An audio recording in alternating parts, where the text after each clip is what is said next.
putting his actions in check, like coming back to work. I remember when it's Ramadan and he's fasting, and I remember like all my Muslim friends around me, like you wouldn't even hear them curse. Like guys that are normally like, maybe they're not, I don't want to criticize anyone's Islam, but maybe they're not always on their deen. But in Ramadan, you're like, yo, these guys are really trying to correct themselves and get closer to Allah. And I admired that. And I'm like, there's no way I could say, like you hear Christians, they're just like, well, if they don't accept Jesus, then they're going to hell. And I'm like, that doesn't make sense to me. Like these guys are really sincere. So then I started going to the mosque. I'm like, all right, let me give this a chance. Let me learn a little more. Because of his example, I'm like, let me see what this is about. So I go to the mosque, and because I had already detached from Christianity, so I wasn't in church. I had nothing around me to like keep me strong in my belief.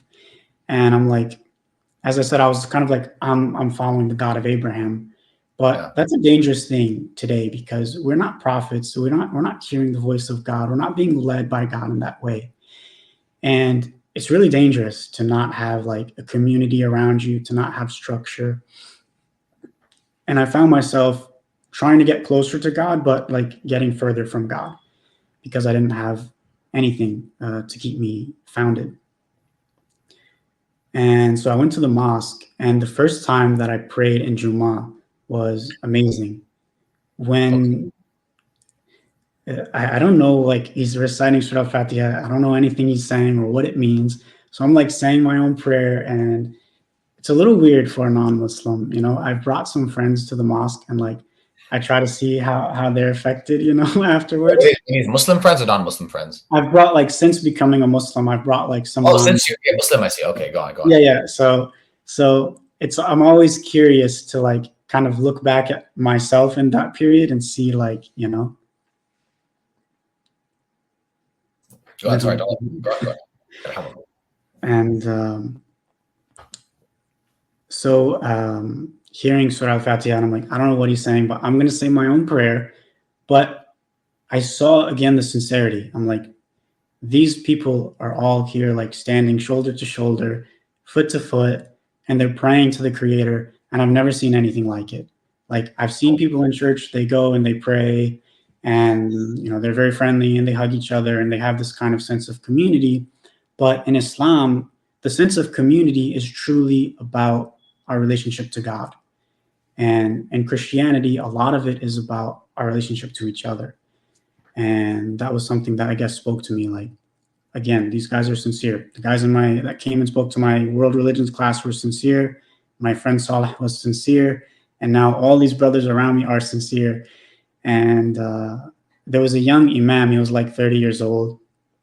And I started meeting with him every week, and we're just like asking my questions about Islam. Like at the masjid, I'm assuming? Yeah, at the masjid. Okay. So I would go to Jummah. At this point, I would go to Jummah every single week.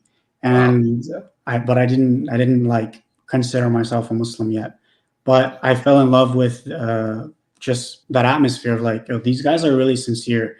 And I believe that I'm praying to the same God as them at that point. I'm like, there's a creator that created all of us. No matter how we see him, I came back to that idea of like, we're in this house looking out, we're praying to the Creator. Like he's beyond us. We can't see him. This is like that kind of image that I had. But we're all sincerely seeking him. And I just wanted to like keep going, being in that environment, having brotherhood around me. Like guys would come and talk to me. They were very nice. They would share Islam with me and ask me questions. And I just felt like I needed some sense of brotherhood. So I kept going. And then I would talk with the imam, and I told him my story, like kind of everything I've told you up to this point. And then he's like, so what's stopping you from being a Muslim? By that time, a few months had passed, by the way, and I learned Surah Al-Fatiha, and I learned how to pray Salah, but I hadn't taken Shahada yet. And he's like, what are you doing? Like, what's holding you back? Yeah. And I'm like, I'm not really ready to jump into another religion and maybe be misguided again. Like I'm hesitant because of my past experience. And I'm like, I don't really know anything about Prophet Muhammad, peace be upon him. I don't know anything about the Quran. I'm kind of just coming here and praying and having my own kind of walk with God. But I don't know the ins and outs. And he's like, bro, you've told me your story, everything that you've been through. From the time you were a child, you started going to church, you started searching for God. Uh, you were basically in a cult. He's like, most people learn these things and they never get out of it in their entire lives. He's like, don't you think if Islam is false, but you accept it with the intention of finding the truth about God, even if it's false, don't you think he would save you from it just as he saved you from everything else? I'm like, okay, that's a pretty strong point.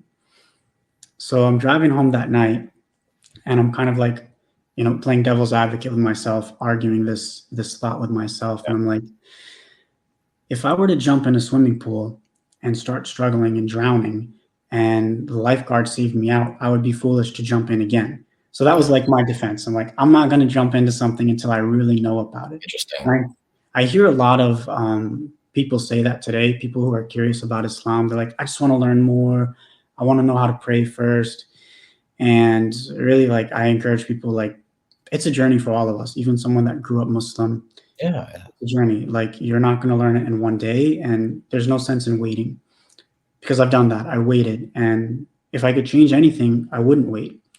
So in that moment, I'm thinking about this like analogy of a swimming pool, and then I'm like, I don't. God is not just like some lifeguard that his job is to pull me out of water and then that's it. But God is my creator. He loves me. He cares for me. He wants what's best for me. Like if I was teaching, for example, my son how to swim, and he starts struggling, and I pull him out of the water, I'm going to throw him back in. Like try again and again and again. And that's how you learn how to swim. You don't just pull them out and say, don't ever do that again. You're like, jump in. If you struggle, I got you. I'm going to pull you out. You're fine. And that's who I knew God to be as far as like my relationship to the creator. I'm like, he's been there my whole life. So I'm like, all right, I'm going to jump in the pool and I'm going to see what it's about. And we'll go from there. And around that time, my friend Salah had given me an English translation of the Quran. Oh, wow. And I've told this story a little bit in some videos, but we had this conversation one night. We were hanging out. We'd always have like these deep conversations. And I'm like, I was really torn, between Christianity, Islam, Judaism. Like, I believe in one God. So I'm kind of like stuck with these three religions here, the monotheistic religions, even though I would say Christianity is not monotheistic. But as a Christian, you see it in a way that it is. But at least I did. I guess not all Christians do, but so I'm like, why couldn't God just give us a clear message? Like, why couldn't he just give us a clear message? Why do we have the Torah and the Bible and the Quran and all these different things to confuse us?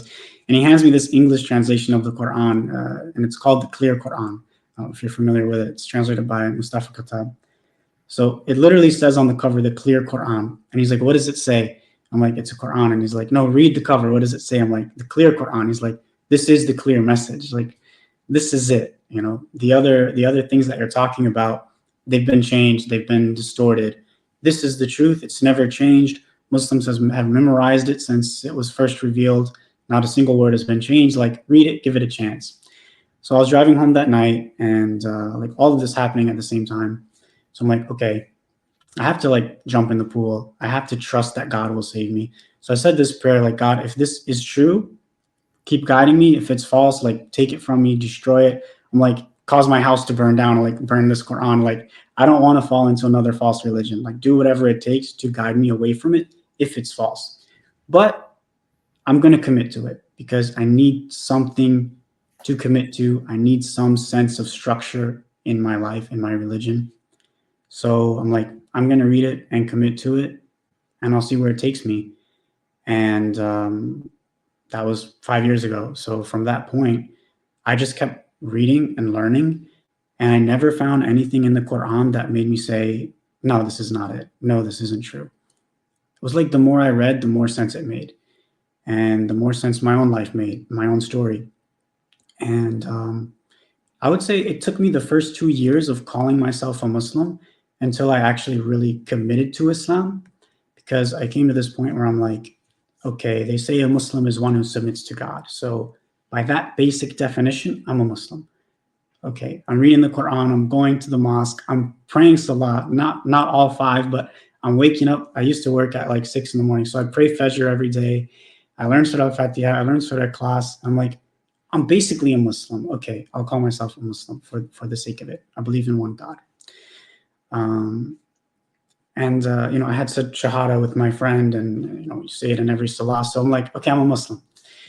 And then I moved back to Pennsylvania, and I was really afraid of moving because I didn't want to detach from the community that I had. But I had family here and other circumstances in my life that led me back here. So when I came back, the first thing I did was find a mosque, and at some point I was just like, I need to like publicly declare that I'm a Muslim because I'm kind of like 1 foot in, 1 foot out, and I don't want to be that. So I went up to the imam and I'm like, okay, I've considered myself a Muslim for like 2 years. I know a fair amount about Islam at this point, but I've never publicly taken Shahada. So he's like, all right, let's do it. So I said my Shahada in the mosque, and then all these brothers came up and they're like, they told me they meet every night for Isha prayer, and they're like inviting me to come out and have tea with them. And so I came for Isha. And from that point, I would say that's when I'm like officially like both feet in, fully committed, not doubting anything.